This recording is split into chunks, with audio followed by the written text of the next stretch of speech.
Amigas y amigos de América Latina y también de Europa que nos acompañan en esta mañana de domingo. Nuestra red se llama Red de Espiritualidad Sentido de la Vida y nuestro foco principal son los testimonios y las experiencias que tenemos con el mensaje del negro y cómo esto nos llena y cómo esto nos ayuda a tornarnos, a hacernos seres humanos mejores. Les explico ahora que este grupo.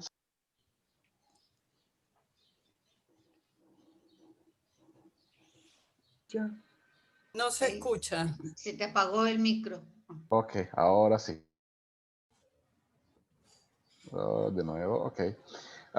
Nos reunimos todos los viernes y es un encuentro muy agradable y de mucho crecimiento. En esta mañana, la estructura de nuestra sala, de nuestra red, funcionará de la siguiente forma. Esta parte que es la bienvenida con las instrucciones.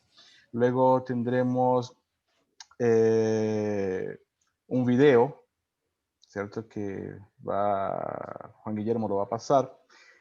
Seguidamente tendremos las alocuciones en esta orden, que sería Pía, luego Dario y finalmente Juan Guillermo. Si alguien quiere y desea hacer preguntas, puede hacerlo vía chat, que al final de las 3 alocuciones nosotros vamos a hacerlas públicas, ¿no?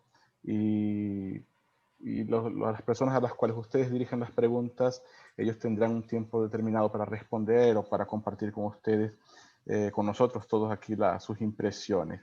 Y finalmente, ya encerramos nuestra presentación y nuestra sala, ¿cierto? Entonces, sobre este homenaje a Silo, yo les informo que la proyección del video con el testimonio personal que compartió entonces el humanista, científico y académico Salvatore Puleda, quien fuera amigo y discípulo de Silo, este testimonio se le pidió por encargo en ocasión del Congreso de la Internacional Humanista de Santiago de Chile, el 7 de enero de 1999. 3 conocedores de Silo compartirán sus experiencias y testimonios en torno al contacto, amistad, estudio de su obra y la vida personal. De ellos, en torno a Mario Luis Rodríguez Cobos, al que se le conoce con el seudónimo de Silo. Entonces, Juan Guillermo, cuando lo desees.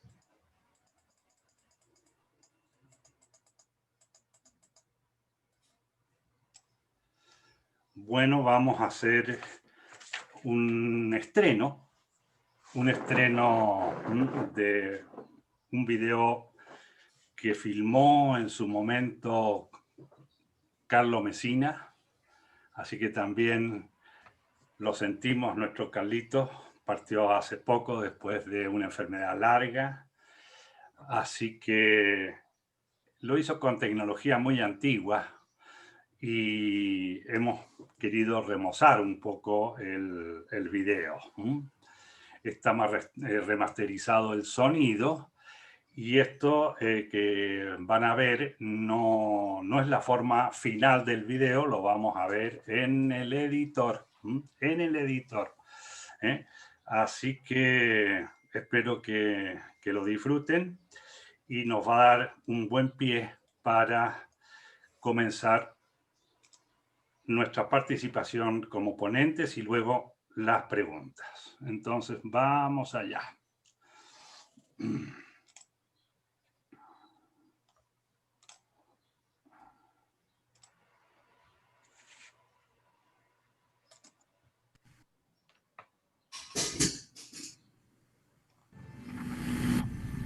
Quisiera finalmente subrayar como tanto la acción política de la Internacional Humanista como su progresiva capacitación en el análisis de los acontecimientos y de los procesos históricos, de crítica y de propuesta, ha encontrado una inspiración permanente en la poderosa contribución ideológica de Sylow.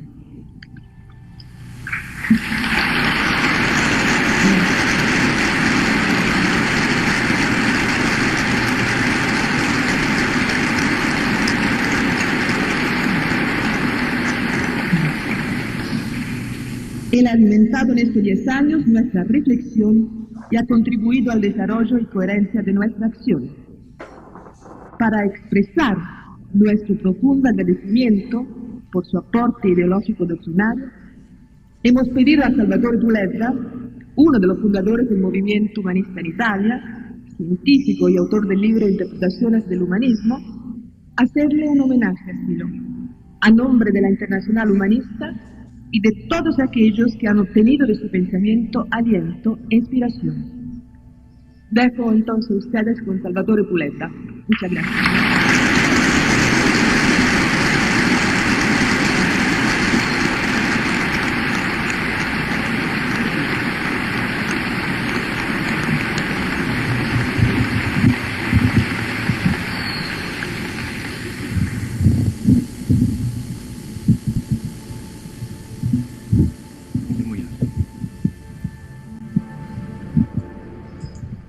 Señoras y señores, amigos aquí presentes, la tarea que se me ha asignado, trazar el perfil de un hombre como Sylow y realizar este homenaje, no es de las más fáciles, porque Sylow y su obra escapan a las categorías habituales en las que el sentido común y los hábitos consolidados del pensar clasifican la multiforme diversidad de la experiencia humana. Sylow es para mí, su discípulo y amigo por más de 25 años, un hombre muy especial, es más, único. Se podrá decir, ¿no son acaso especiales y únicos todos los hombres de lo que se hace un elogio? ¿No es acaso la convención de la retórica que nos obliga a hacer aparecer como extraordinario lo que de otro modo sería común?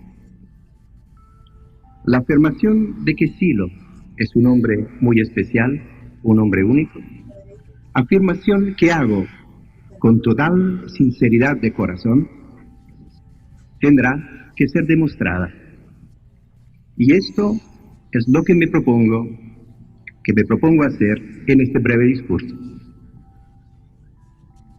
Pero debo precisar que no utilizaré los instrumentos de la lógica para sostener mi tesis. No pesaré con la balanza de la razón los argumentos a favor o en contra de mi afirmación, por la simple razón que no estoy en condición de hacerlo. Sylow y su obra, el movimiento humanista, son parte integrante de mi vida, más aún, son gran parte de mi vida, por lo que no me es posible poner entre ellos y yo la distancia necesaria para llegar a una evaluación fría y ecuánime de los hechos, evaluación que los historiadores contemporáneos invocan continuamente. En su lugar, presentaré mi experiencia, relataré lo que han sido y son para mí Sylow y el movimiento humanista, lo que ha significado y significa para mí ser discípulo, colaborador y amigo de Sylow.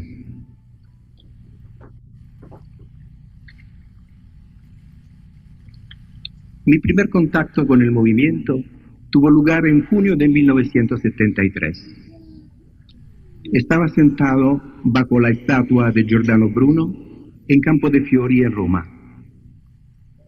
La estatua se yergue precisamente allí donde en enero del año 1600 ardió la hoguera a la que la Inquisición condenó al gran humanista por haber afirmado con extraordinaria visión de futuro no solo que la Tierra gira alrededor del Sol, sino también que el universo es infinito, como infinitos son los mundos que lo animan. Esa plaza, símbolo de todas las injusticias perpetradas contra la libertad humana, contra el vuelo del pensamiento hacia lo nuevo y hacia el futuro, era el lugar de encuentro y debate entre los jóvenes de todas las tendencias revolucionarias que habían surgido después del 68. Como de costumbre en aquel entonces, estaba yo ocupado en una discusión sobre la estrategia revolucionaria con un amigo anarquista. Al lado nuestro estaba sentado un muchacho que escuchaba nuestra conversación sin intervenir. Cuando mi amigo se marchó con su grupo, este joven me preguntó si alguna vez había oído hablar de la revolución global, una revolución que involucrara tanto al mundo externo, las estructuras económicas y las superestructuras culturales y políticas, como al mundo interno, es decir, la conciencia. Me dijo que ninguna revolución podría cambiar el mundo con la violencia y que la única revolución posible habría de ser acompañada por un cambio radical en el interior de aquellos que se proclamaban revolucionarios.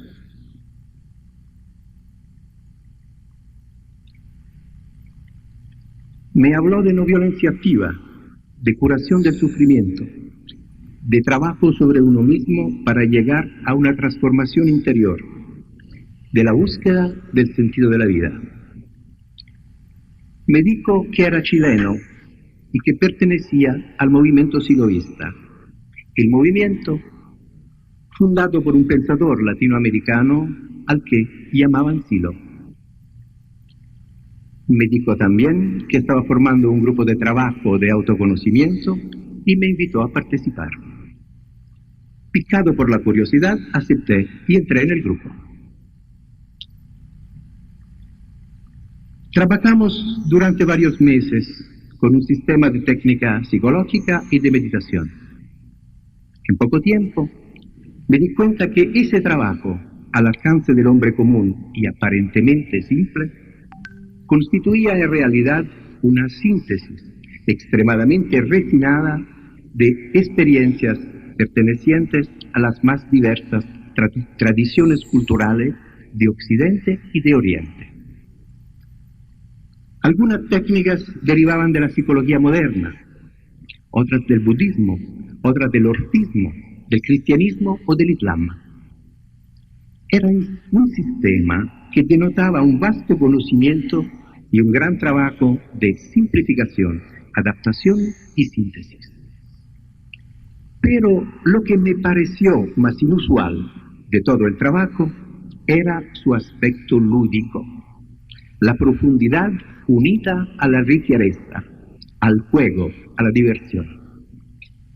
Comprendí entonces que existía una alternativa a la frialdad deshumana de la psicología académica y a la tétrica angustia del psicoanálisis.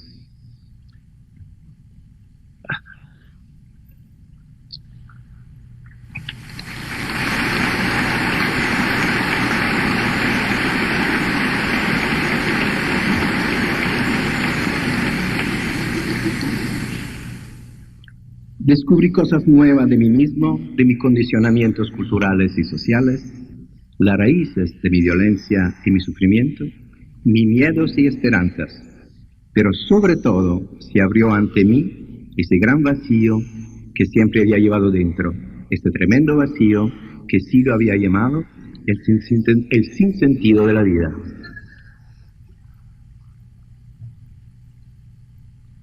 Para el año siguiente, 1974, se habían programado trabajos más avanzados que se iban a desarrollar en Córdoba, Argentina, y en lo que habrían de participar representantes de varios grupos siloístas que, como en Italia, se habían formado en otros países de Europa, América Latina y Asia y en los Estados Unidos. Con el consenso de mi grupo decidí partir y así conocería el país en el que había surgido el movimiento y tal vez el fundador en persona. Apenas llego a Buenos Aires, tomo un autobús directo a Córdoba y de allí un taxi hasta el lugar del encuentro, una quinta en las afueras de la ciudad. Desde la entrada al jardín diviso algunos hombres a lo lejos, cerca de la casa, y grito: ¿es aquí el encuentro del movimiento? Sí, señor. Venga, venga, señor, me responden. Yo estaba feliz. Había llegado al lugar que había soñado, a una especie de paraíso del movimiento. Y la realidad fue muy superior a las expectativas. No tardé en darme cuenta de que aquellos hombres eran soldados y que estaban apuntando sus mitralletas a un grupo de personas de cara al suelo y con las manos detrás de la nuca. Mis compañeros del movimiento, a lo que no pude hacer otra cosa que unirme.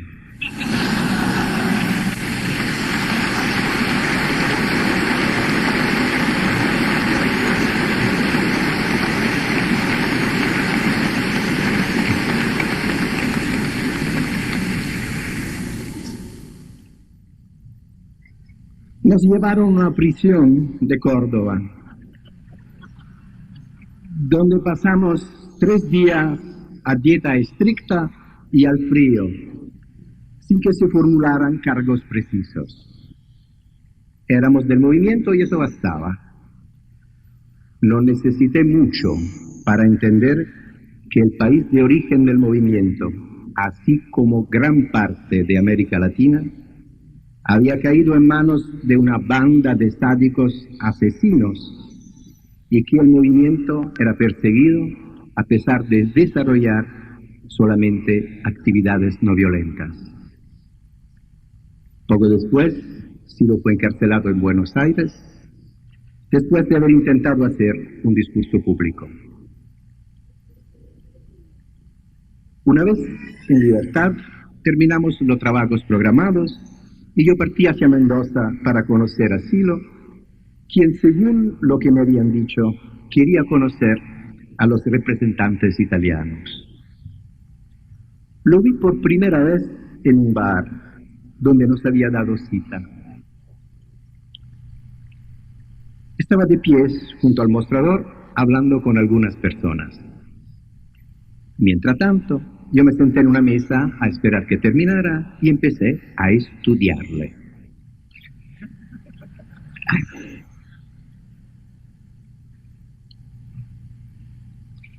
Llevaba un traje beige, una corbata con pequeños dibujos geométricos y zapatos lustrados. Lo más burgués que uno se pudiera imaginar.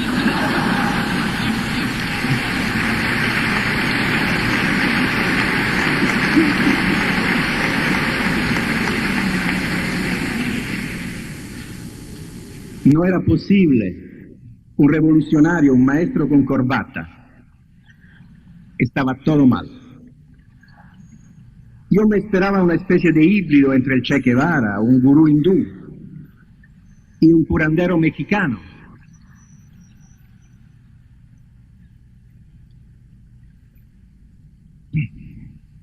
Quería algo inusual, extraordinario, algo colorido, exótico. Y en vez, tenía ante mí un hombre normal, vestido como un burgués, con corbata y todo. Traté de consolarme, diciéndome que también Magritte, tal vez el más visionario de los artistas modernos, se había vestido siempre así, de gris o marrón, con corbata, y había vivido casi toda su vida con la misma mujer en un barrio pequeño burgués de una ciudad lluviosa. Pero la desilusión se imponía. En ese momento Silo dio vuelta y me miró con una sonrisa burlona, como si hubiese percibido lo que yo estaba pensando.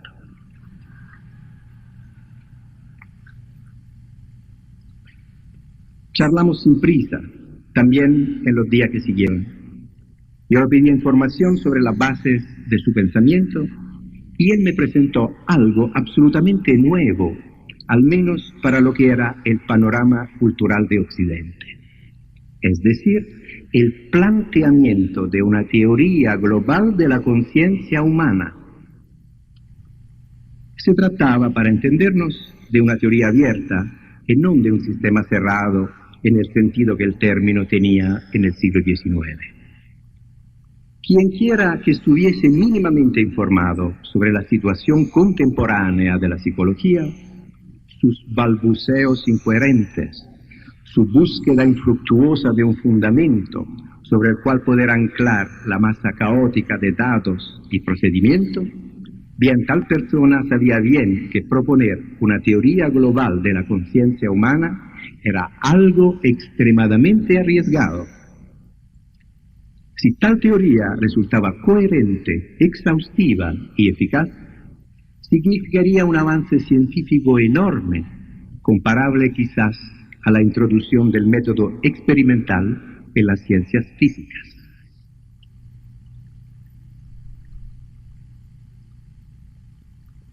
Me di cuenta de que en la teoría que sí lo proponía y que expondría en detalle durante las lecciones que habría de dar en Corfú, en Grecia, el año siguiente, encontraba en su lugar una masa enorme de datos, experiencias y procedimientos.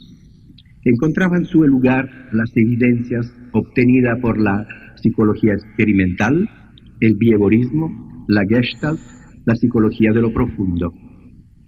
Fenómenos muy controvertidos como la sensación, la percepción, los sueños, la hipnosis, los estados alterados de conciencia, etc., recibían una explicación coherente y elegante. Pero sobre todo me impactó la teoría de las imágenes, que era totalmente original y llevaba a la práctica ciertas intuiciones de Sartre y del Jung tardío, el Jung que escribió Psicología y Alquimia. La teoría de las imágenes de Sylow era el eslabón entre las explicaciones fisiológicas y las psicológicas. Y la imagen, así como él la entendía, constituía la unión entre los aspectos somáticos y los aspectos conductuales. Actuar sobre las imágenes significaba entonces intervenir en el comportamiento humano, individual y colectivo. Ante mis ojos se abría un horizonte vastísimo de investigación y de experiencias.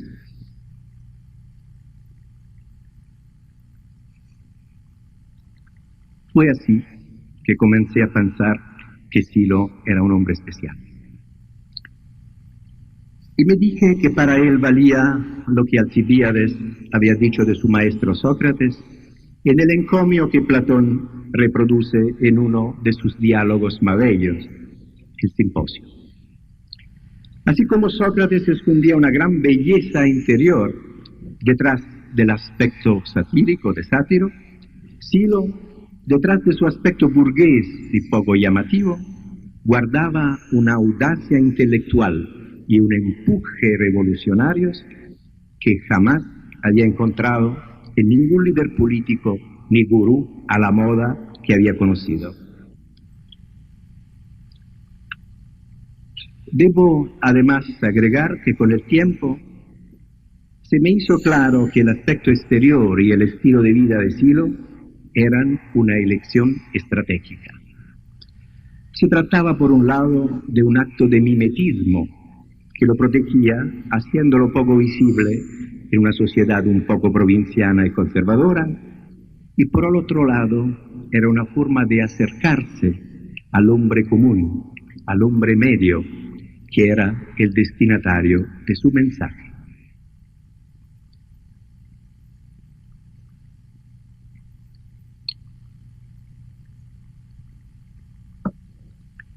Pero las contribuciones originales de Sylow no se han limitado al campo de la psicología. Con el pasar de los años, Silo ha producido trabajos pioneros en el ámbito de la historiografía, la sociología, la política y la religión, que han tocado prácticamente todos los aspectos fundamentales del comportamiento humano. A través de estas obras, Silo ha ido delineando una nueva concepción del ser humano y un proyecto político universal, una nueva utopía para el mundo globalizado en el que ya vivimos y que él anunció con inusitada anticipación. No voy a hacer aquí un análisis de las obras de Silo, sino que me limitaré a considerar los aspectos más profundamente innovadores que caracterizan a alguna de ellas.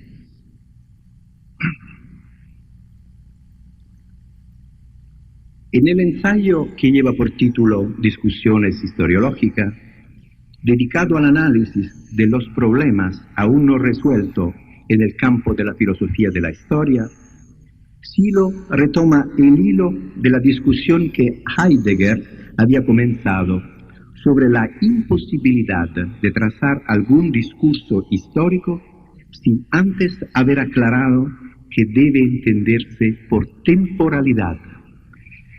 Sin antes haber aclarado, para decirlo con palabras menos precisas pero más simples, cuál es el funcionamiento temporal de la conciencia humana y en qué modo ese funcionamiento se relaciona con el tiempo externo, es decir, con el mundo, con los hechos externos a la conciencia.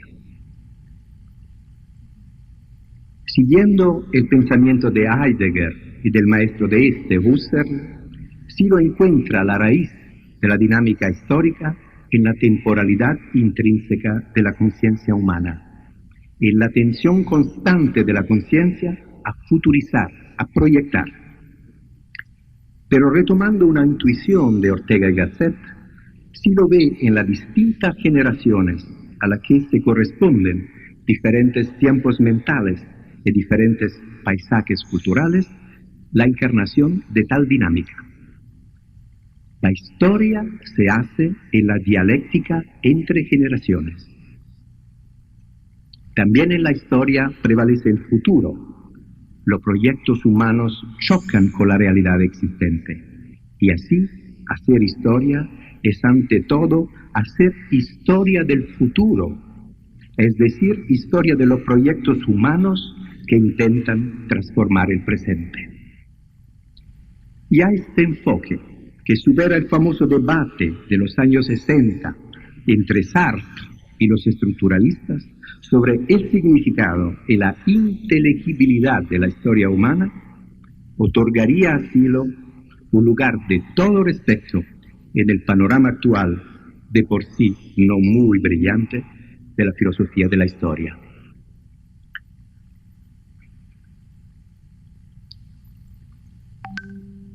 Otra contribución muy original y fecunda de Silo a las ciencias de la historia, una contribución que es al mismo tiempo un proyecto cultural y político, es la nueva interpretación que él da del concepto de humanismo. En el significado histórico común, por humanismo se entiende un fenómeno cultural propio de Occidente y ligado a un periodo histórico y a un lugar precisos, primero en Italia y luego en toda Europa occidental durante la época del Renacimiento. El humanismo coloca al hombre y su dignidad en el centro de todo, lo considera el valor supremo en contraposición a la desvalorización efectuada por el medioevo cristiano. Con el humanismo renacentista, la civilización occidental sufre una transformación de raíz que la hará diferente a todas las demás civilizaciones tradicionales. Pero para Silo, el humanismo no es un fenómeno solamente europeo. El humanismo está presente en algunos momentos históricos precisos en todas las grandes civilizaciones humanas. Ciertamente se lo llamaba de otro modo, porque otros eran los contextos culturales en los que se manifestaba. Pero el humanismo se reconoce siempre gracias a algunos indicadores fundamentales. Estos son la importancia y centralidad que se da al ser humano, a su dignidad y libertad, al trabajo por la paz y al repudio de la violencia, a la igualdad entre todos los seres humanos, al respeto por las distintas creencias y costumbres y al desarrollo de la ciencia. Precisamente porque se manifiesta en todas las culturas en sus momentos cumbre, para Silo el humanismo, mejor dicho, un nuevo humanismo universal del que se hace promotor, puede dar una respuesta al enfrentamiento entre culturas que se está produciendo en un mundo unificado forzadamente por los medios de comunicación de masa, pero profundamente dividido en lo que respecta a creencias religiosas, valores y estilos de vida. Un mundo en el que se insinúa nuevamente el espectro del fundamentalismo y de las guerras de religión.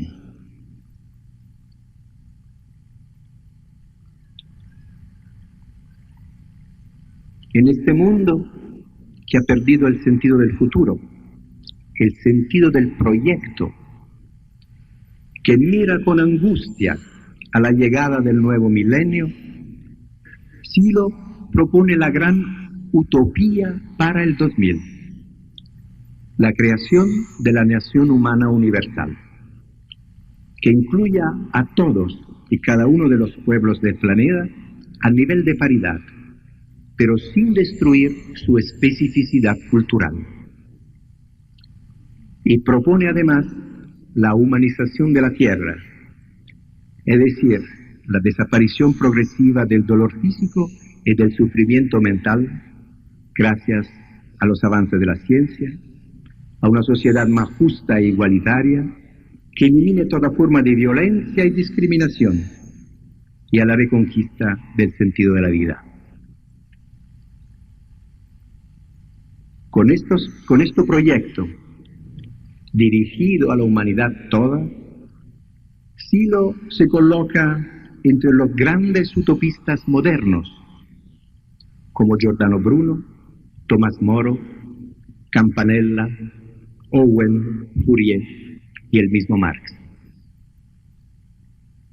Aquí, utopía, que significa lugar que no existe, representa una imagen, un proyecto que guía y organiza el presente y lo arrastra hacia el futuro. Es un proyecto lanzado a las nuevas generaciones y que tendrá que encontrar aquí, en América Latina, uno de sus centros propulsores.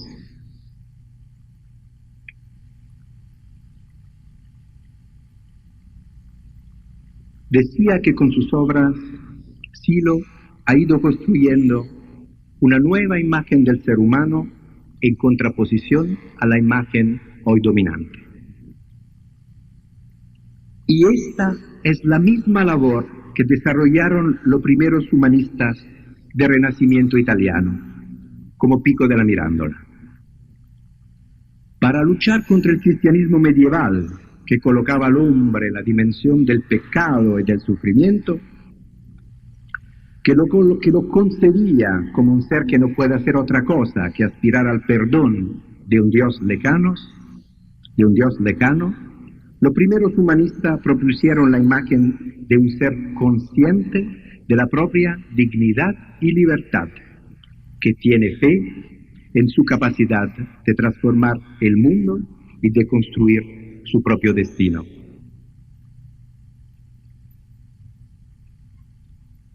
La imagen moderna del ser humano, la que nos propone el racionalismo científico, y en el cual casi todos en Occidente creemos en mayor o menor medida, es sólo aparentemente más positiva que la imagen que ofrecía el cristianismo medieval. El Dios cristiano ha sido reemplazado por un Dios mucho más oscuro y enigmático, la casualidad, es decir, el Dios de lo fortuito. El ser humano ha sido reducido a mera dimensión zoológica y ahora es un mono sin pelos que ha ido evolucionando durante millones de años por efecto del ambiente y de las mutaciones casuales. Incluso más, es una máquina biológica, es decir, una cosa, determinada por su conformación química, el patrimonio genético, y por los estímulos que le llegan del ambiente circundante. En esta dimensión, la dimensión de la cosa, no hay espacio para la libertad y la elección, para la construcción intencional de un futuro, y la vida pierde significado, transformándose en una carrera absurda hacia la muerte.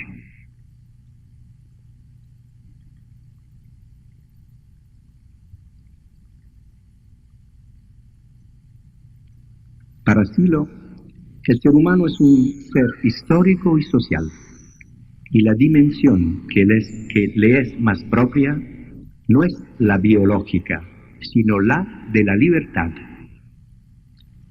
Para Sylow, la conciencia humana no es un reflejo pasivo del mundo natural, sino actividad intencional, actividad incesante de interpretación y reconstrucción del mundo natural y social. Si bien participa del mundo natural en cuanto posee un cuerpo, el ser humano no tiene una naturaleza, una esencia definida, como todos los otros seres naturales. No es solo pasado, es decir, algo dado, construido, terminado. El ser humano es futuro. Es un proyecto de transformación de la naturaleza, de la sociedad y de sí mismo.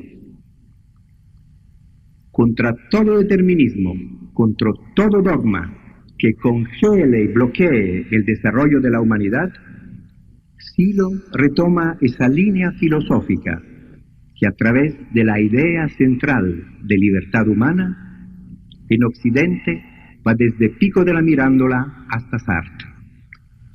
Sylow la revitaliza y la transforma en un proyecto cultural y político, el movimiento humanista.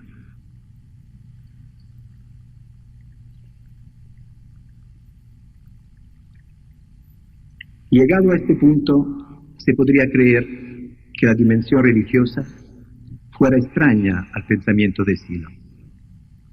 En realidad, es verdad lo contrario. La búsqueda del sentido de la vida, de la trascendencia, en contraposición al absurdo de la muerte, encuentran un lugar central en su obra. Sin embargo, como Buda, Sylow no le pide a nadie que crea por fe en sus ideas sobre lo divino, ni pretende proponer una nueva religión con ritos y dogmas. Él ofrece vías, experiencias, para que cada uno pueda probar por sí mismo la veracidad o la utilidad de lo que dice. A mi entender, las disciplinas transformadoras, como por ejemplo la meditación trascendental, que son vías experimentales para acercarse a un nivel de conciencia superior, constituyen la parte más extraordinaria y profunda de toda su obra. Siempre a esta temática se refieren dos de sus escritos más bellos. El primero, La muerte, una lección que dio en Canarias en 1976, analiza, ateniéndose a un riguroso proceso racional que en Occidente encuentra un único precedente en Epicuro, la raíz ilusoria del miedo a la muerte. El otro, El sentido de la vida, un discurso pronunciado en Ciudad de México en 1980, describe detalladamente las distintas posiciones que se pueden asumir frente al sentido de la vida y la trascendencia.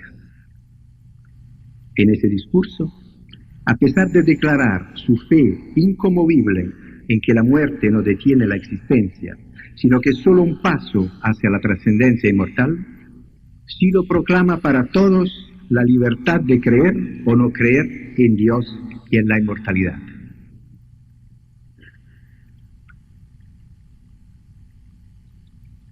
Es por todo lo dicho hasta aquí que considero a Silo un hombre muy especial, y más, único. Me atrevo a decir que en una cultura como la latinoamericana, que ha producido grandes revolucionarios, grandes escritores, grandes artistas, Silo es el único pensador de dimensión mundial.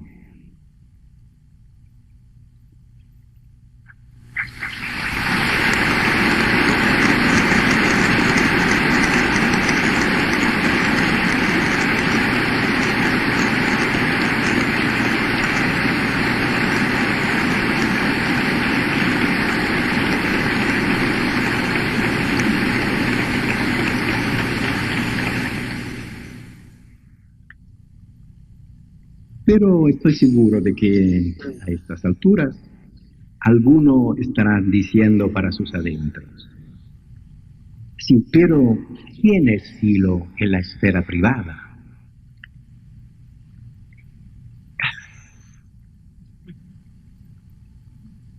Es muy sabido que hombres que han sido grandes en sus campos de acción y que tal vez han ayudado a cambiar la faz del mundo, se han mostrado bastante pequeños en el ámbito de los afectos, de la amistad y en general de las relaciones humanas. Y también se sabe que, como se decía de Napoleón, ningún hombre es grande para su mayordomo, que le conoce el lado oscuro, las debilidades, los tics, que emergen con el tiempo y la familiaridad. Y entonces, ¿cómo es Silo de cerca para ti, que has sido su discípulo, colaborador y amigo por tanto tiempo?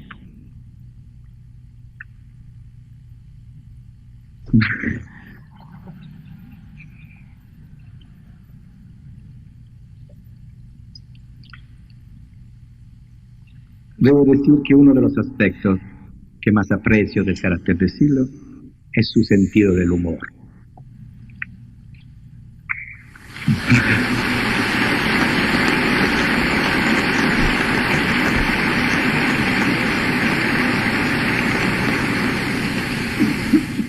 Su capacidad de captar el lado cómico o grotesco de las situaciones y de las personas.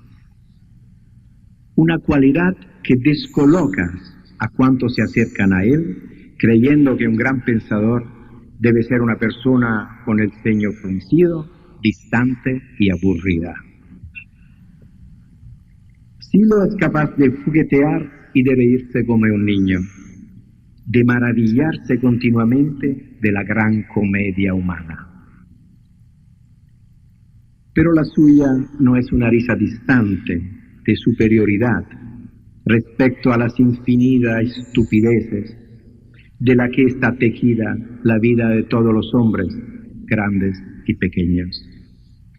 Y esa risa va acompañando, como dos caras de la misma moneda, la paciencia y la compasión con la cual mira a la miseria y a la grandeza de la condición humana. Porque sí lo es, a mi parecer, sobre todo un hombre bueno. La bondad es para mí su calidad más grande.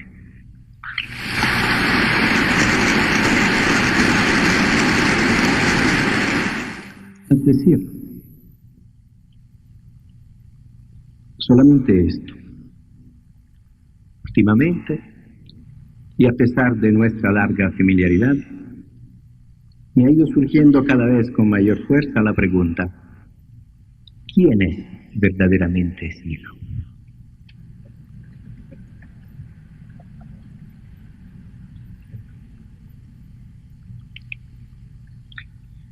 Entonces, para encontrar una respuesta, he seguido el consejo que él mismo me dio cuando yo buscaba respuestas a preguntas importantes sobre mi vida. He lanzado la pregunta a lo más profundo de mi conciencia y he esperado la respuesta, que ha sido esta. Silo es un guía, un iniciado, alguien que posee una llave para abrir la puerta del mundo del espíritu. Muchas gracias.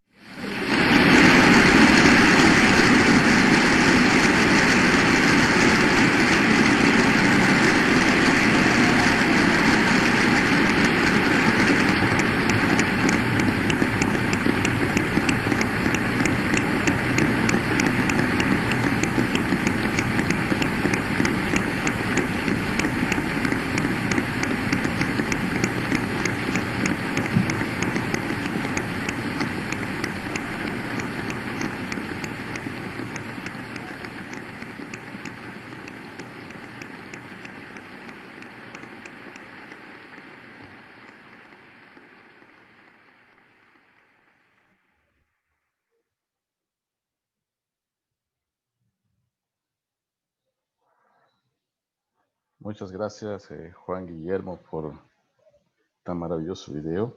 Siguiendo con nuestra programación, vamos a pasar a las alocuciones.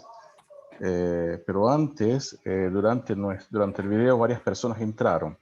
Eu não sei se tem alguém de língua portuguesa, mas se tem alguém de língua portuguesa, na parte inferior direita tem um mundo, clica lá e tem tradução simultânea. A primeira persona que va a hablar es Pia Figueroa Edwards. Ella tiene 67 años, es casada, 2 hijos, es siloísta desde los 15 y su vida ha seguido los vaivenes del desarrollo de esta enseñanza por los distintos continentes. Radicada en Chile, asumió funciones políticas en la década de los 90.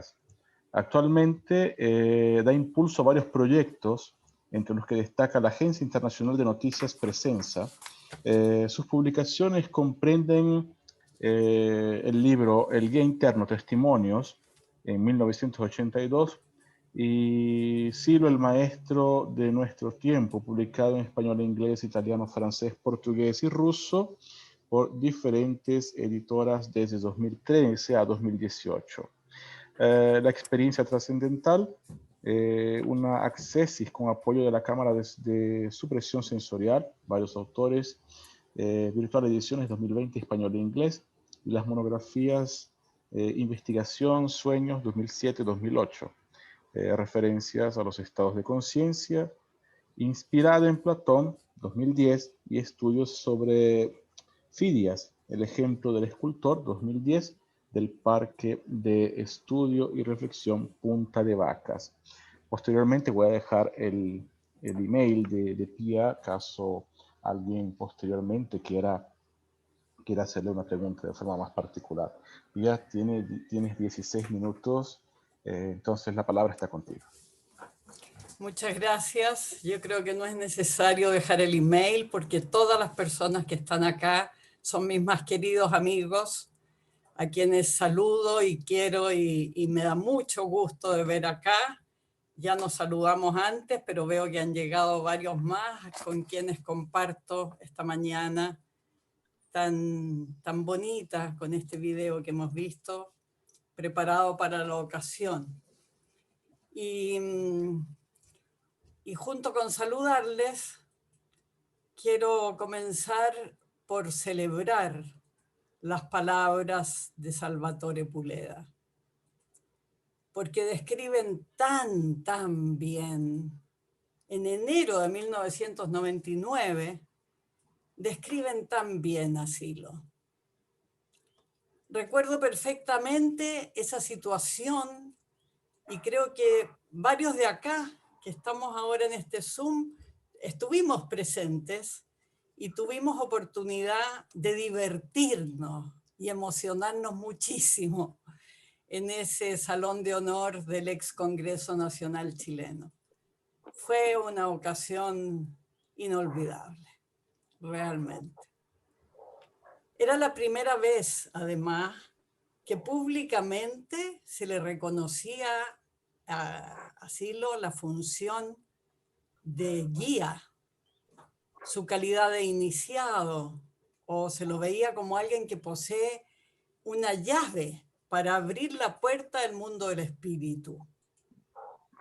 En ese entonces, Silo se emplazaba más bien como el orientador del movimiento humanista. Él diseñaba, daba forma y colaboraba en la puesta en marcha y en el desarrollo de cada uno de los 5 organismos y de varios aparatos. Era, por supuesto, también un escritor y como tal hacía muchas presentaciones públicas. Habría de pasar un tiempo para que un puñado de mujeres y hombres que habíamos ya clausurado nuestras actividades de desarrollo estructural reconociéramos a Silo como nuestro guía espiritual y le pidiéramos que en cuanto tal transmitiera un exhorto por el desarme nuclear a través de un spot que difundimos por muchos canales de televisión, en las estaciones de metro, hasta en los estadios, en la Plaza Roja de Moscú, por todo el mundo. Curiosa forma de comunicar su palabra al mundo, la de este guía espiritual que se dirige a las mujeres y a los hombres valientes a través de las pantallas. Pero eso fue después que Salvatore muriera. De hecho, él no alcanzó a estar presente siquiera cuando Silo puso en marcha su mensaje. Tampoco Salvatore conoció ninguno de los parques de estudio y reflexión que albergan a la escuela. Sin embargo, fue uno de sus primeros discípulos en la disciplina material y comprendió muy bien que estaba abriendo 4 vías disciplinarias para lograr el acceso a una región de la mente que escapa a los condicionamientos del tiempo y el espacio. Una profundidad donde radica una fuente insondable de inspiración que nos evidenciara durante los últimos años en que él estuvo entre nosotros. Esa pregunta que se hace Puleda, ¿quién es verdaderamente Silo? Me parece que los que estamos acá hemos intentado responderla teniendo a la vista la trayectoria completa de Mario Rodríguez. Y por mi parte, he llegado a la convicción de que se trata de el maestro de nuestro tiempo, como lo fueran en otros momentos claves para la humanidad, figuras como el Buda, Confucio, Pitágoras o el mismo Sócrates.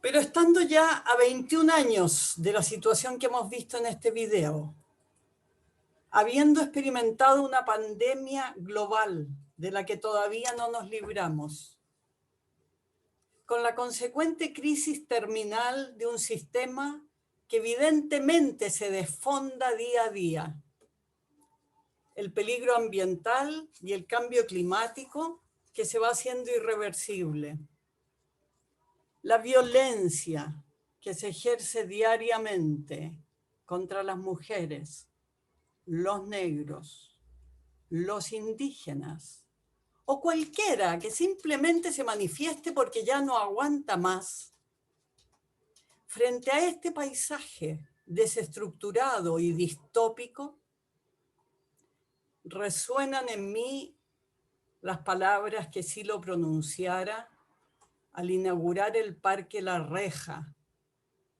cuando se preguntó cómo ocurrirá la caída de la otra mitad del mundo, y exclamó: que la respuesta al clamor de los pueblos sea traducida con bondad, sea traducida en la dirección de superar el dolor y el sufrimiento.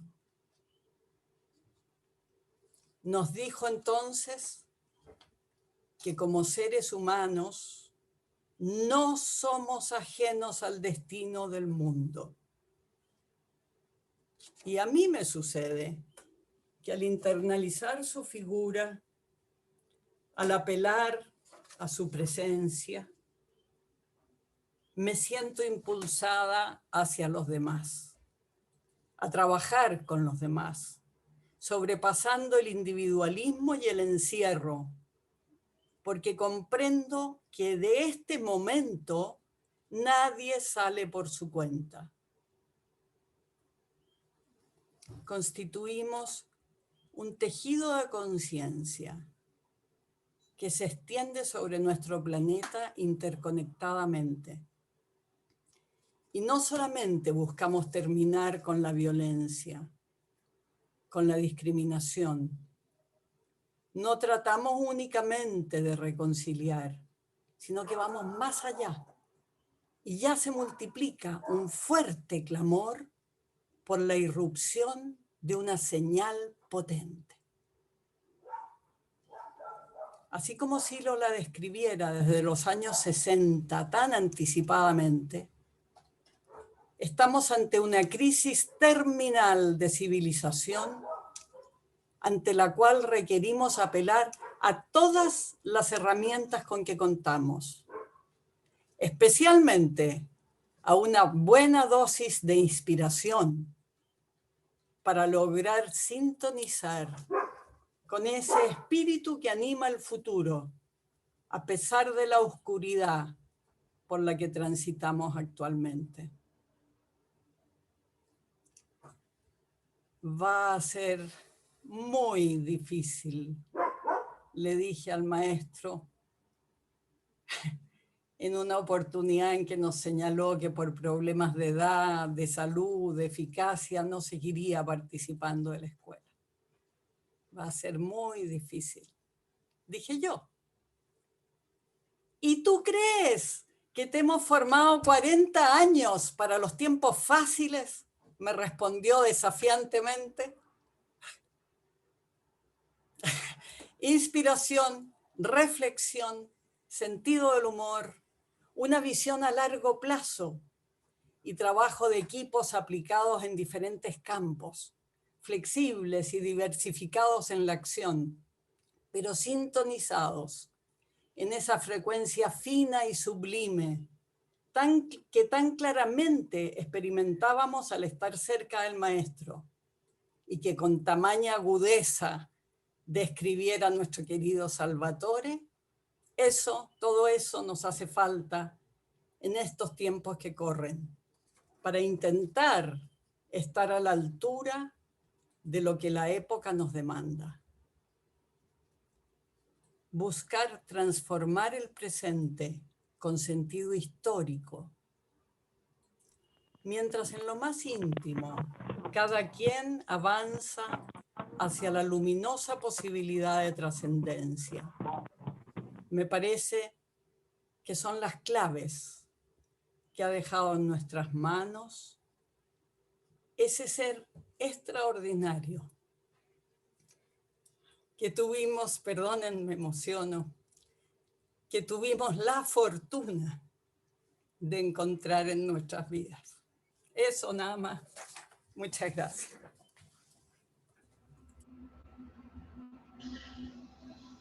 Gracias, Pía. Gracias. Gracias, Pía. Gracias, Pía.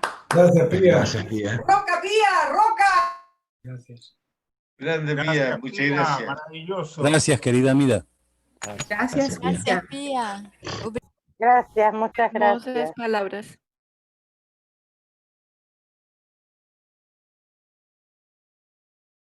Ahora. Gracias, Pía,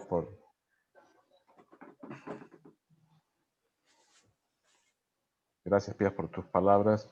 Y les recuerdo aquí a las personas que si tienen preguntas las pueden dejar en el chat, que al final de las alocuciones las leeremos. Ahora queremos escuchar y escucharemos a Dario Buenmayor. Déjenme aumentar aquí la letra, disculpa.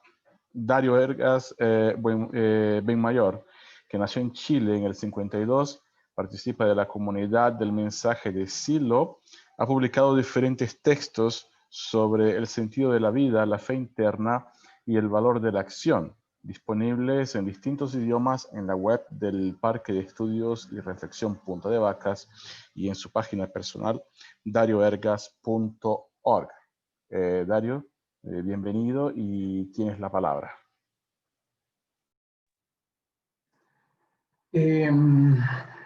Hola, ¿qué tal? Bueno, partir diciendo que me encantó este video de Salvatore que filmó Carlos Messina y que actualizó Juan Guillermo, así que muchas gracias, y decir también que es bastante emocionante ver en estas pantallitas a amigos queridos que hace mucho, mucho tiempo que no nos vemos, así que, pucha, un gusto. Este homenaje me lleva a preguntar quién soy, quién es Silo en mi vida, quién es Silo para los que compartimos su proyecto de humanizar el mundo, del cambio humano y del contacto con lo trascendente. ¿Por qué Silo influyó tan fuertemente que compartió una vida entera su proyecto?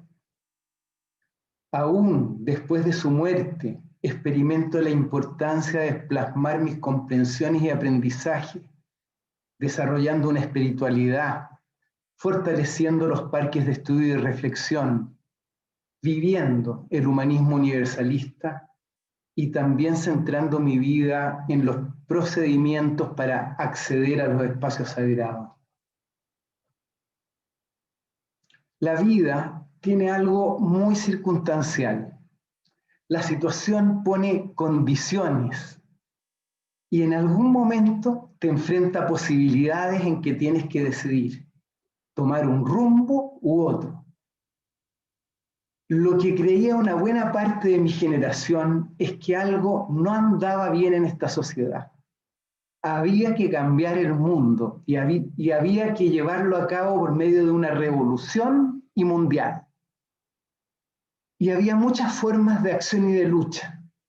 Los hippies, los místicos, los gurúes hindúes, la teología de la liberación, el comunismo, las guerrillas marxistas, todos proyectos románticos en que nos jugábamos la vida. Y muchos jóvenes, los mejores de mi generación, murieron en esos intentos o se los traumó con la tortura y el exilio cuando llegaron las dictaduras.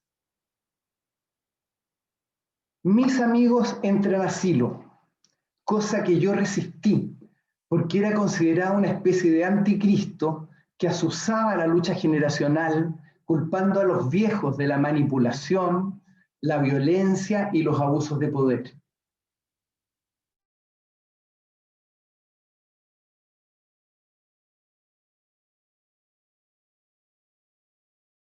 Dario, se apagó tu micrófono.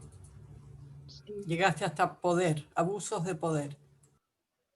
Solo Gracias. momento también. Dario, disculpe que te interrumpa. También Alejandro, los intérpretes informan que sus micrófonos están deshabilitados. Por favor, ver lo que está sucediendo. Muchas gracias. Disculpa, Dario, adelante. Muy bien. Gracias por avisar. Sigo.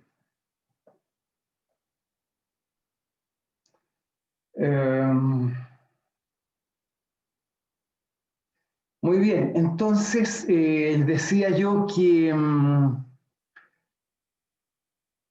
habían distintas opciones en esa forma romántica de enfrentar al mundo, y que mis amigos entraran a asilo, que a mí no resistí como pude, pero la verdad que para mí era peor quedarme sin amigos. Así que me dejé arrastrar a las primeras reuniones. Y allí se opinaba de un modo novedoso para la época, pero que me destapó la cabeza. Primero, el cambio social no sería posible si al mismo tiempo no se intentaba el cambio humano. Segundo, la violencia está en la propia conciencia y se proyecta en lo social, lo que a su vez retroalimenta la violencia interna. Tercero, el ser humano está en evolución, es un proyecto joven y una humanidad solidaria es posible si trabajamos en el cambio simultáneo. Y cuatro, la revolución tiene que ser total y no violenta. Total, no solo social, también psicológica y espiritual. Total, y con un modo de acción que erradique la violencia personal y cultural. Los escritos mimeografiados que llegaban de Silo no me eran fáciles, pero entendía que el ser humano sufre. Eso me hizo mucho sentido. Que la violencia está enraizada en la conciencia. Que ningún maestro, por sabio que fuere, puede salvarte de esto. Que se pueden hacer trabajos con uno mismo, pero de nada servirán si la vida no se orienta a ayudar a superar el sufrimiento de los otros. Unos años después de participar de esas reuniones, asistí a unos retiros que organizaban los grupos de Silo para estudiar la alquimia, el yoga, la meditación trascendental y cosas así. Pero fuimos interceptados por los servicios de inteligencia de Pinochet y terminamos en Londres 38, una de las cárceles clandestinas de la dictadura.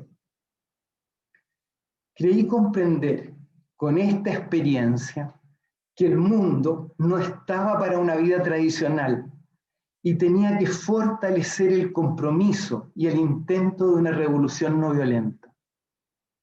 Para ese entonces, Silo sintetizaba nuestro proyecto como la humanización de la Tierra. Conocí a Silo por primera vez en las reuniones de la Comunidad Mundial para el Desarrollo Humano en las Islas Canarias en 1978. Luego de una semana estudiando la conciencia, la ilusión del yo y la posibilidad de trascendencia, se realizó entre los 500 que éramos una experiencia de fuerza, una imposición de la fuerza para ser preciso. Terminada la experiencia, en que sentí una suave alegría y una certeza de que la vida tenía sentido, subí unos metros la escalera hacia el segundo piso del teatro para ver la alegría y la emoción de todos que se abrazaban, reían y lloraban. Alguien al lado mío susurró al oído: ¿ves lo que está pasando? Así se hace la historia. Era Silo, que había subido los mismos peldaños un poco antes que yo. La experiencia de fuerza y los distintos modos de movilizarla y proyectarla, los pedidos, los agradecimientos, los trabajos de autoconocimiento para desatar nuevos biográficos que pudieran estar bloqueándola, la dirección de la fuerza para elevar nuestra atención, la lucidez y la conciencia de uno mismo, seguiría ocupándome hasta el día de hoy. Las campañas contra el armamento nuclear y el desarme proporcional de los países limítrofes nos condujeron a la formación del Partido Humanista en plena dictadura militar. Una de sus campañas más extraordinarias fue pintar los muros de todo Chile, de Arica a Punta Arenas, con la frase "que renuncie Pinochet". Era una señal valiente, de lucha no violenta y de irreverencia con el dictador. Pero ¿qué pasaba si alguien caía preso, si era torturado o desaparecía en esta acción?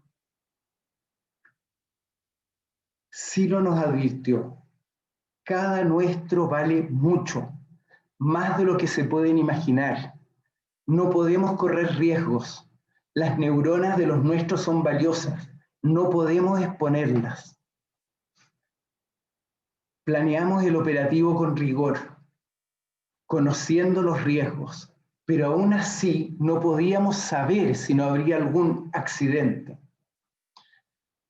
Sí lo explicaba, que en las acciones de conjunto suele haber presión social, y en ese caso la gente acompaña no desde la libertad, sino desde la presión de grupo, desde el qué dirán. Teníamos que generar condiciones de respeto y libertad para cada uno que decidiera participar o no de esta acción.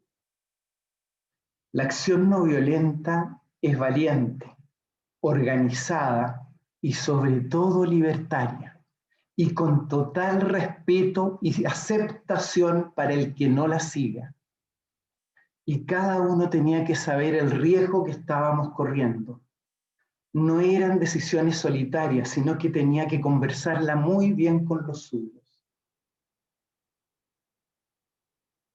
En una sola noche, todos los muros de las principales ciudades de Chile exigían que renuncie Pinochet. Fue con Silo que elaboramos el proyecto de la diputada humanista y de la construcción intencional de un liderazgo social. Y es de su autoría la frase "de cara a la gente y de espalda al Parlamento", que sintetiza el proyecto político humanista. Y fue él que nos enseñó los peligros del virus de altura, cuando se ocupaban cargos públicos y de poder, en que olvidas que estás en un puesto gracias a un conjunto y lo atribuyes a tus cualidades personales. Y nos acompañó durante la enfermedad del ala, animando. Mientras hay vida, le decía, se lucha, se aporta al proyecto, nada de rendirse.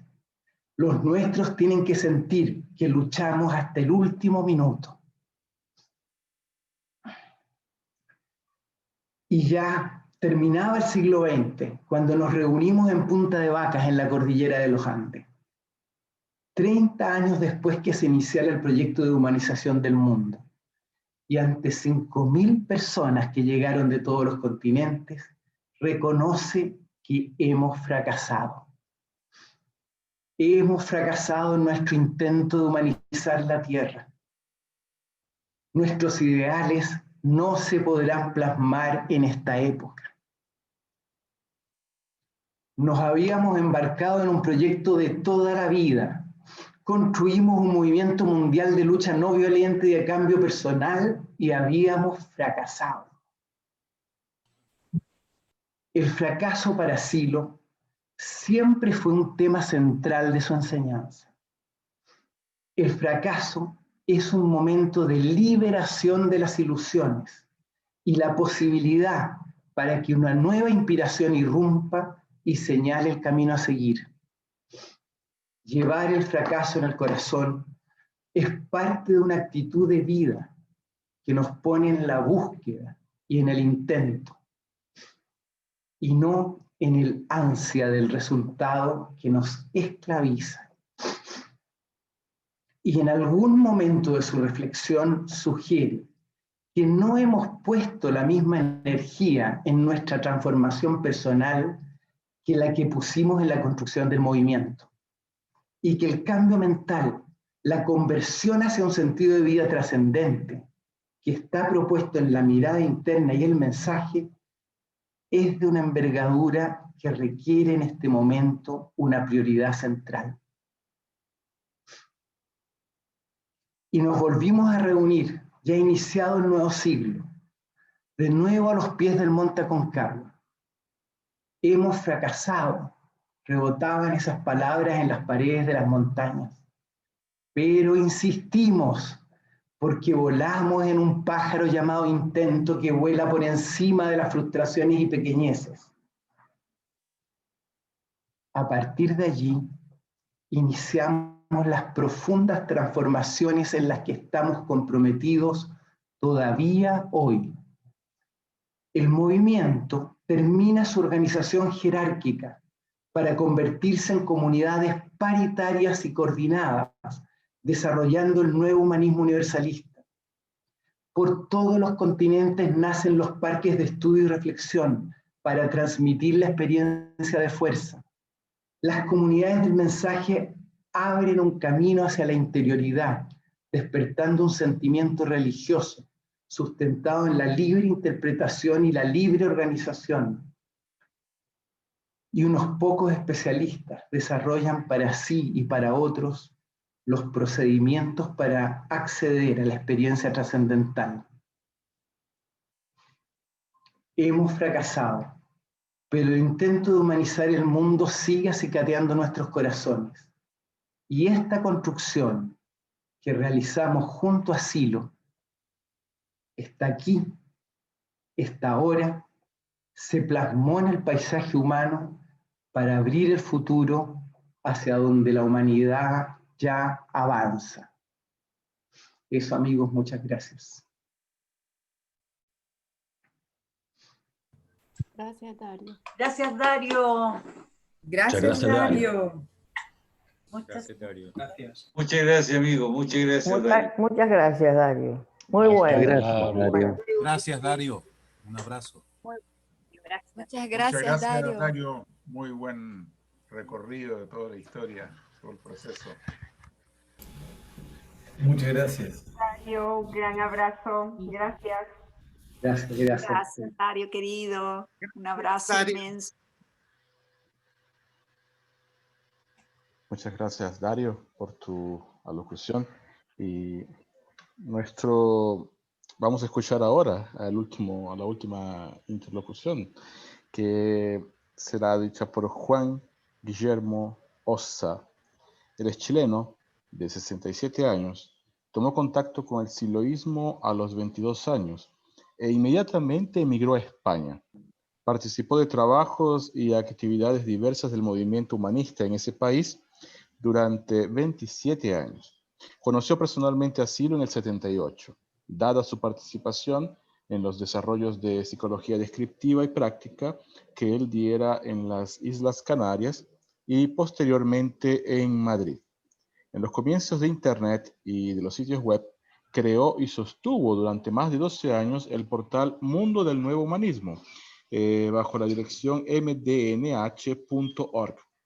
La primera fuente de información abierta del humanismo universalista usando Internet.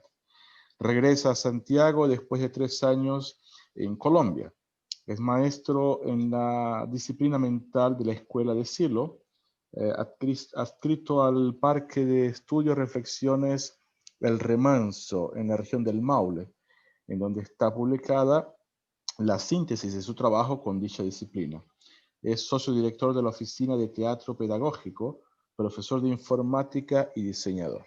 Recientemente impulsa la red espiritual Sentido de la Vida, Experiencias y Testimonios, que es esta red que está hoy aquí rendiendo homenaje a Silo. Entonces, Juan Guillermo, tienes la palabra. Muchas gracias, Ley. Y después de lo dicho, lo escuchado, lo visto en el video, me dejan al final. ¿Y qué puedo yo decir más de lo que ya han dicho? Lo primero es empezar por los agradecimientos, porque tengo mucho que agradecer. A mi querida Pía, gran amiga, por aceptar esta invitación, acompañarnos en este reto que pusimos en marcha. A mi querido Dario.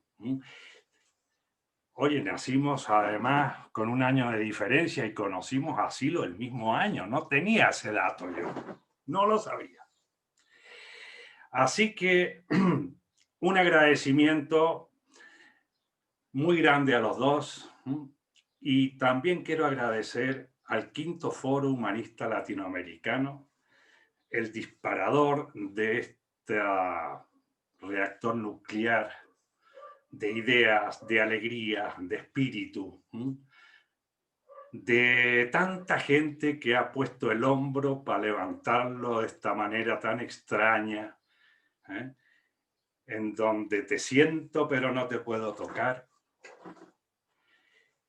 y que creo que antes de empezar con mis palabras realmente, les voy a brindar un aplauso a todos los organizadores de este Quinto Foro. Se lo harán.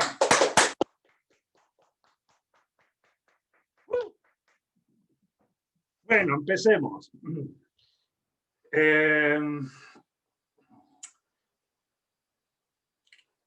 ¿Qué o quién es Silo para mí?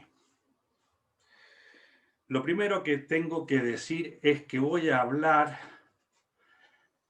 de un Juan Guillermo que no es el de hoy y que es mirado desde el Juan Guillermo que es hoy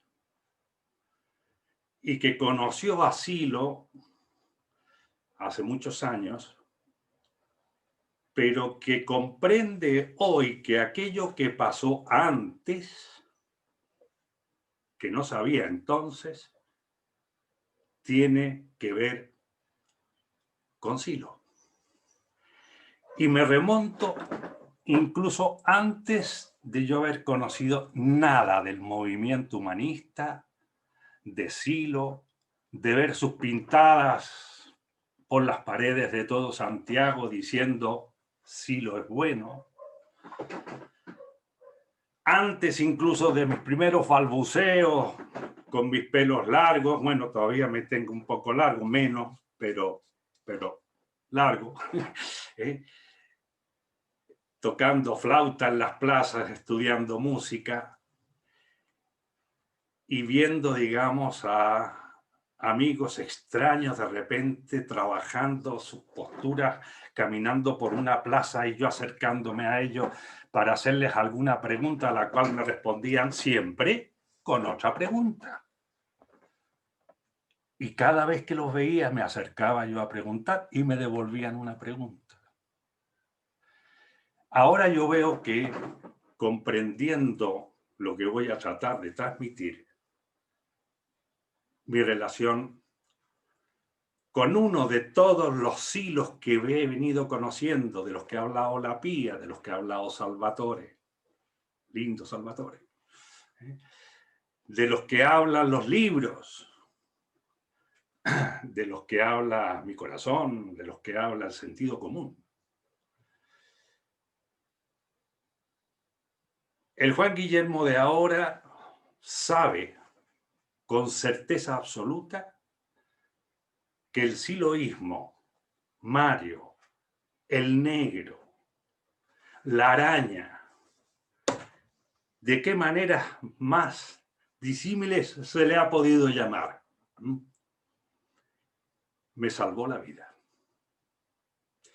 Y me salvó la vida, ¿por qué? Porque yo era un niño muy inquieto, siempre preguntando cosas, tratando de entender las cosas. Y obviamente me llevé cachetazos, tapabocas.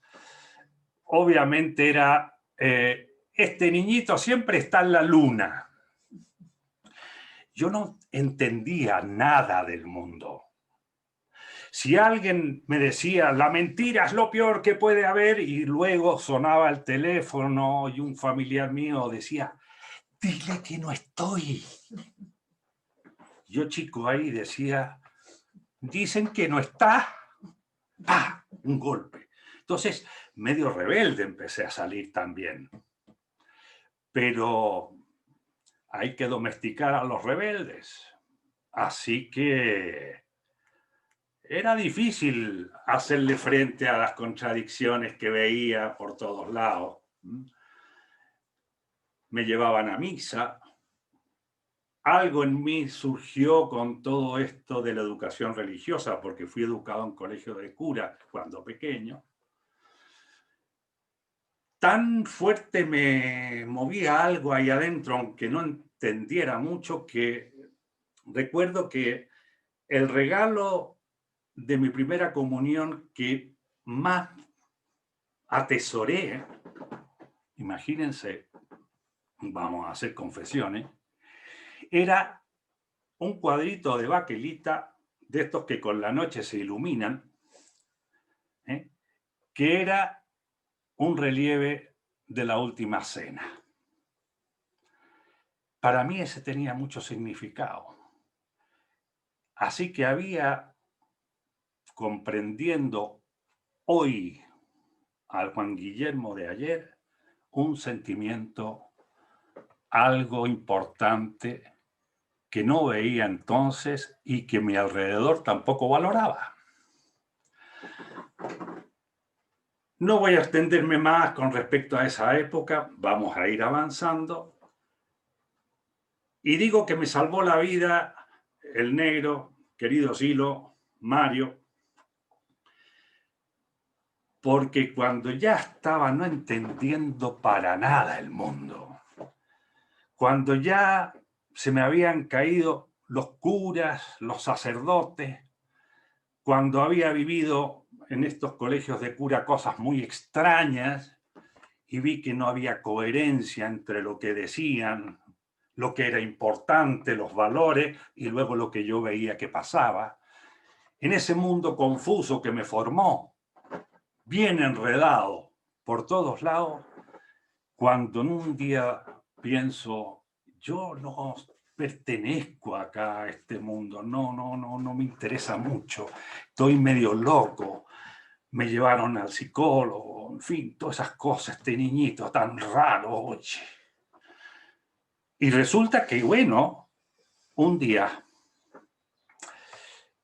me quedé huérfano y pasó poco tiempo, vino mi hijo, y un día estaba en mi casa y Oriana, que era mi mujer entonces, la mamá de mi hijo Juan Andrés,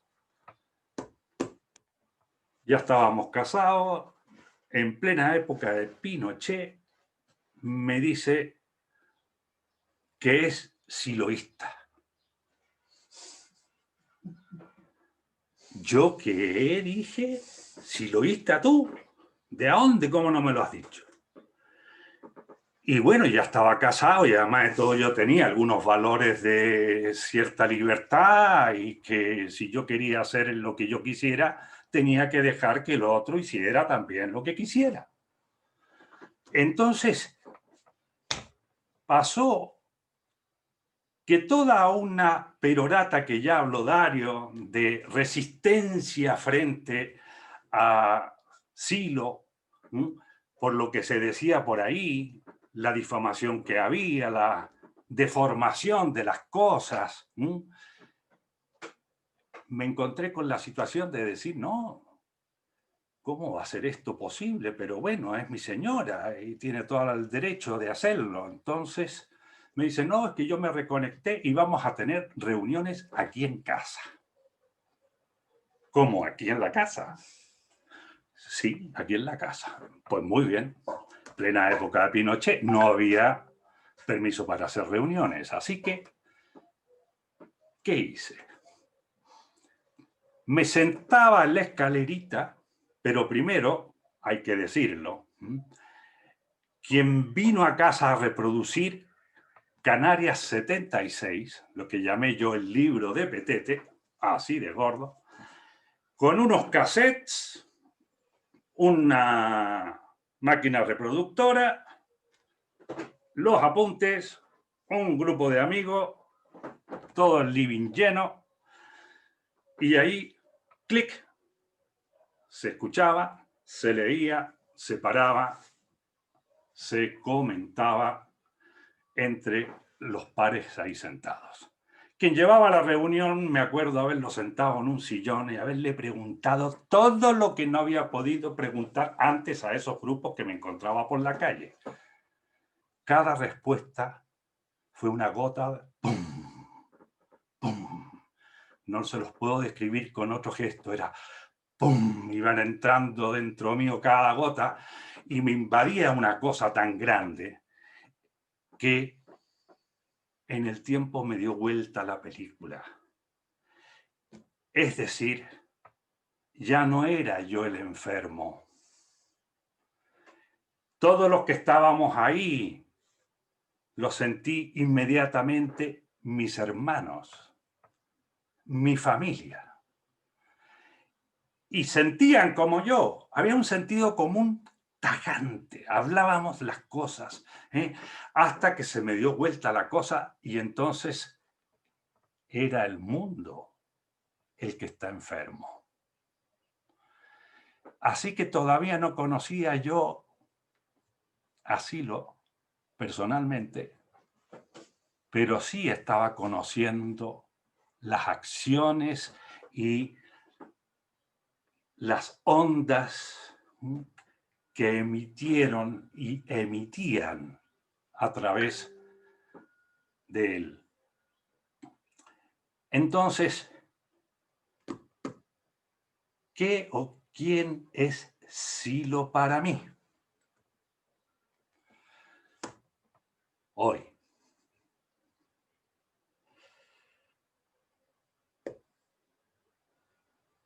Voy a decir una listita. Me la apunté.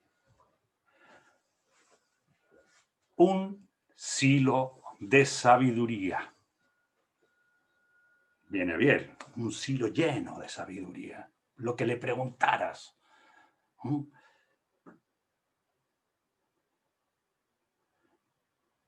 ser humano adelantado a su tiempo, tengo escrito acá.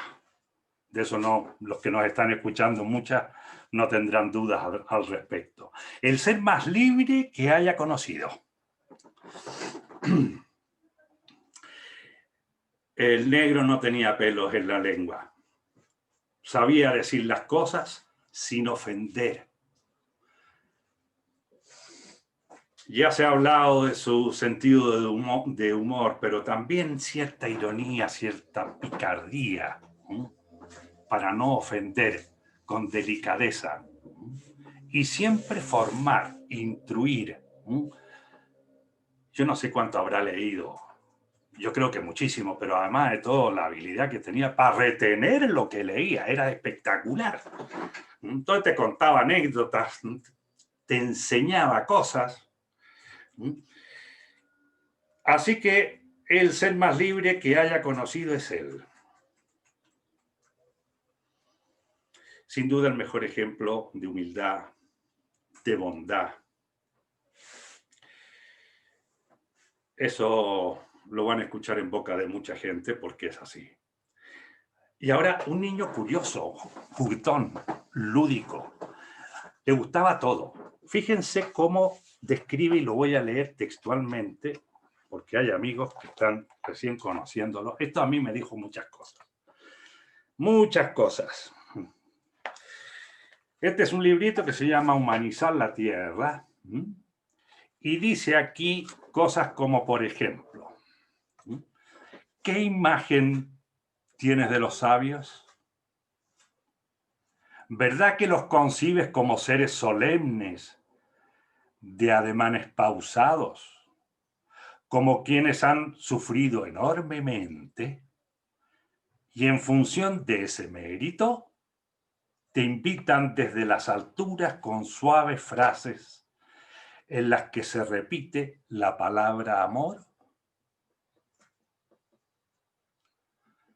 Yo, en todo verdadero sabio, he visto a un niño que corretea por el mundo de las ideas y de las cosas, que crea generosas y brillantes burbujas a las que él mismo hace estallar.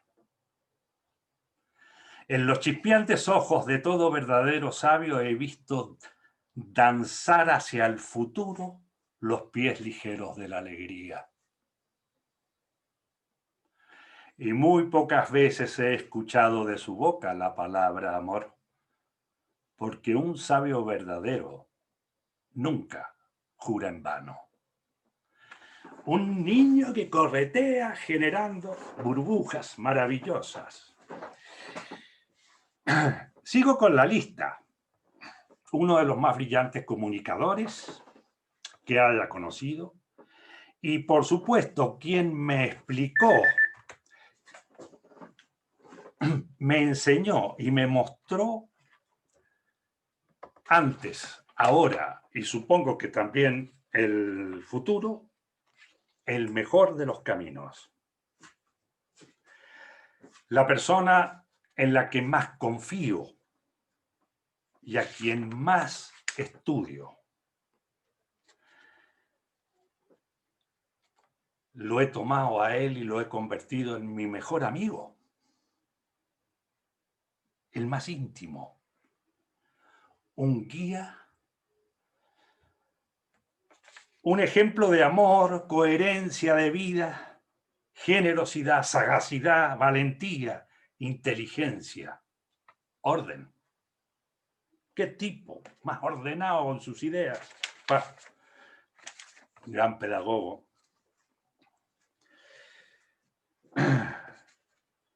Este mendocino, doctor honoris causa, el escritor de libros, el mayor de los poetas, el vaquiano o guía de montaña, el amante de los helados, pero también un espíritu que anida en mi interior, que me habla a diario y guía mi hacer cotidiano. Sí lo es la nueva espiritualidad de un mundo que se abre ante nosotros y trabajó para multiplicar su experiencia dadora de sentido, superadora del sufrimiento mental y la apertura del futuro a la eternidad. Conectó al universo todo. Con esto termino diciendo, hay muchos silos y han ido variando. También siento que dentro mío hay un silo. Y con esto vamos a dar paso al público, a sus preguntas. Muchas gracias. Ha sido un gusto. Así que, Alejandro, atención también, Ley. Pueden dirigir sus preguntas directamente a cualquiera de los que hemos estado exponiendo. Muchas gracias. Gracias, Juan Guillermo. Yo quería solamente informar que esta sala la tenemos que dejar. En el chat está el link a la otra sala para que hagamos las preguntas allá. Fijemos, pinchamos el chat, el link y nos vamos a la otra sala. ¿Les parece? Porque aquí está entrando Gracias, Juan Guillermo. Está entrando gente que va a hacer una próxima reunión en esta sala, así que nos tenemos que cambiar a la otra. Ok, por favor. Hago el clic. ¿Qué coñazo? Sí, el enlace está en el chat.